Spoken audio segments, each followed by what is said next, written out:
बहुत देर से टुनटुनी चिड़िया, हरिया तोता और बंटी कबूतर कालू कौवा और गोरी कौवी को ढूंढ रहे थे। तभी एक टूटे हुए घोंसले से कालू और गोरी की आवाजें आने लगी। बचाओ, हमें कोई बचाओ, प्लीज हमारी कोई मदद करो, हम यहाँ फंसे हुए हैं, प्लीज हमें यहाँ से बाहर निकालो।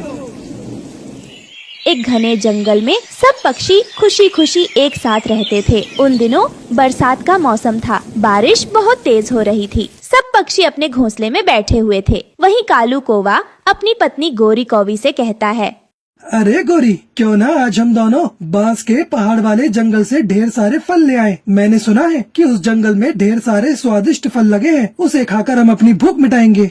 हाँ कालू जी, मैंने भी ये बात कल ही सुनी है। चलो चलते हैं और स्वादिष्ट फल लेकर आते हैं। वैसे भी मैं रोज रोज ये दाने खाकर बोर हो गई हूँ, अब फल खाकर ही अपना पेट भरेंगे। ये कहकर कालू कौवा और गोरी कौवी पहाड़ वाले जंगल की ओर जाने के लिए निकल जाते हैं। उन्हें उस जंगल की ओर जाते हुए टुनटुनी चिड़िया देख लेती है। वो उन्हें रोककर पूछती है, बाबा रे बाबा, कालू और गोरी तुम दोनों कहाँ जा रही हो? फिर कालू और गोरी टुनटुनी चिड़िया को सारी बात बता देते हैं। फिर टुनटुनी चिड़िया उनसे कहती है, वो देखो, तुम दोनों को तेज आती घनघोर घटा नहीं दिख रही है क्या? मेरी बात मानो, तुम दोनों वहाँ मत जाओ, वापस अपने घर चले जाओ। मैं तुम्हारे भले के लिए ही बोल रही हूँ। ये सुनकर उन दोनों को बहुत गुस्सा आता है। अरे ये टुनटुनी तो खुद कुछ करती नहीं है और दूसरे कुछ करते हैं तो उसे टोकने लगती है। मुझे टुनटुनी बिल्कुल भी पसंद नहीं है। आई बड़ी हमें टोकने वाली। हम तो जाएंगे फल तोड़ने जंगल में। हम थोड़ी डरते हैं इस तूफानी बारिश और मौसम से।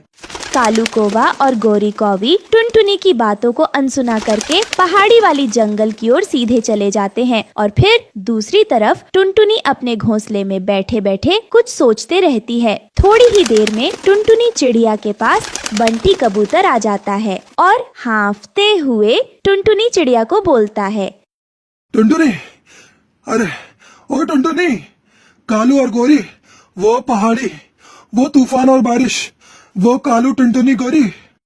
अरे बंटी भैया, तुम कहना क्या चाहते हो? आराम से कहो, मुझे तुम्हारी एक भी बात समझ में नहीं आ रही। साफ साफ बताओ, तुम कहना क्या चाहते हो? तभी वहाँ हरिया तोता भी आ जाता है और टुनटुनी चिड़िया से कहता है, टुनटुनी, बंटी कबूतर से कहना कि पास के पहाड़ी वाले जंगलों में तेज बारिश होने वाली है। फिर भी कालू और गोरी दोनों पति पत्नी उस जंगल में चले गए हैं। हमें डर है कि वो किसी मुसीबत में फंस न जाएं। हाँ, मैं यही कहने वाला था टुनटुनी, पर मैं कह नहीं पाया। ये सब बातें सुनकर टुनटुनी चिड़िया उनसे कहती है, अच्छा बंटी और हरिया, ये बात मुझे पता है। वो मुझे भी रास्ते में मिली थी। मैंने उन्हें बहुत समझाने की कोशिश की, मगर वो मेरी बातों का अनसुना करके वो दोनों वहाँ से चले गए। अगर उस जंगल में तेज बारिश आ रही है तो कालू और गोरी अब बुरे फंसने वाले हैं। चलो दोस्तों, हम तीनों को वहाँ जाना होगा, चाहे हमारी जान जोखिम में क्यों ना हो। हम हैं तो उनके दोस्त ही ना, उन्हें बचाना हमारा फर्ज है। चलो दोस्तों, जल्दी चलो, कहीं देर न हो जाए। टुनटुनी की बात मानकर फिर वो तीनों उस जंगल की ओर जाने लगे। वहाँ जाते ही उन्होंने तेज बारिशों का सामना किया। वो बहुत देर तक कालू कौवे और गोरी को ढूंढने लगे। तभी एक घोंसले में से कालू और गोरी की चिल्लाने की आवाजें आने लगी। बचाओ, बचाओ, हमें कोई बचाओ, प्लीज हमारी कोई मदद करो, हमें यहाँ से बाहर निकालो, हम यहाँ फंस गए हैं। कालू और गोरी की आवाजें सुनकर वो तीनों वहाँ पर पहुँचते हैं। वो तीनों देखते हैं कि तेज तूफान आने की वजह से वो दोनों घोंसले के नीचे दबे हुए थे। फिर वो तीनों बहुत मुश्किलों से उन दोनों को बाहर निकलते हैं तो वो देखते हैं कि कालू और गोरी बारिश में भीगकर बेहोश पड़े थे। अरे दोस्तों, ये दोनों तो बेहोश पड़े हैं। लगता है इन्हें यहाँ से अपने जंगल ले जाना होगा, उसके बाद ही हम कुछ कर पाएंगे। चलो दोस्तों, मेरी मदद करो। फिर वो तीनों कालू और गौरी को उठाकर जंगल में ले आते हैं। फिर वो उनके होश में आने का इंतजार करते हैं। थोड़ी देर बाद उन दोनों को होश आ जाता है। अरे मैं कहाँ हूँ? गोरी गोरी कहाँ है? हम दोनों तो पहाड़ी वाले जंगल गए थे फल लेने, पर अचानक से वहाँ बहुत तेज तूफान और बारिश आ गई। फिर हम दोनों बारिश से बचने के लिए उस घोंसले में बैठ गए, लेकिन एक तेज हवा का झोंका आया और वो घोंसला हम पर गिर गया और हम उसके नीचे दब गए। उसके बाद हमें पता नहीं क्या हुआ और हम यहाँ कैसे पहुँचे। फिर टुनटुनी चिड़िया उन्हें सारी बात बताती है कि उन्होंने कैसे उन तीनों ने उन दोनों की जान बचाई। कालू और गोरी, तुम दोनों तो कभी मेरी बात मान लिया करो। हम भी सही सलाह देते हैं। हम तुम्हारे दोस्त हैं, ना कि दुश्मन। इतनी तेज बारिश में तुम दोनों को कुछ हो जाता तो क्या होता? जरा सोचो तुम दोनों की, तुम्हारी जान भी जा सकती थी। वो तो हम सब सही समय पर वहाँ आ गए। हमें माफ करना टुनटुनी, हमने तुम्हारी बात नहीं मानी और उसकी सजा हमें मिल गई। हम आपसे वादा करते हैं आइंदा हम आपकी बात जरूर मानेंगे। हाँ टुनटुनी बहन, हमें माफ कर दो, हमसे बहुत बड़ी भूल हो गई। इस तरह आज कालू और गौरी की जान टुनटुनी, बंटी और हरिया तोता की वजह से बच गई। इस कहानी से हमें सीख मिलती है कि हमें दूसरों की सलाह कभी कभार मान लेने चाहिए। क्या पता उनकी बातों में हमारी कुछ भलाई छुपी हो।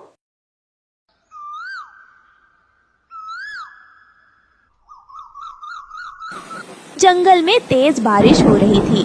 ऐसे में सब पक्षी अपने अपने घोंसलों में बैठे हुए थे। रानो चिड़िया भी अपने घोंसले में ही थी। उसके पास खाने के लिए दाना भी था और पानी भी था। वो कभी भी खाली नहीं बैठती थी, हर समय कोई ना कोई काम करती रहती थी।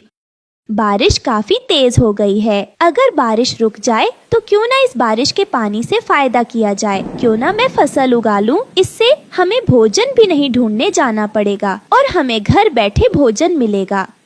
ये सोचकर वो सो जाती है। फिर अगली सुबह बहुत रोशन थी और धूप भी निकली हुई थी। तब रानो चिड़िया कहती है, अब तो लाडो भी काफी ज्यादा मेहनती हो गई हैं, तो क्यों ना मैं उसे अपने साथ ले लूं। वैसे भी मुझे गेहूं की फसल की ज्यादा जानकारी नहीं है।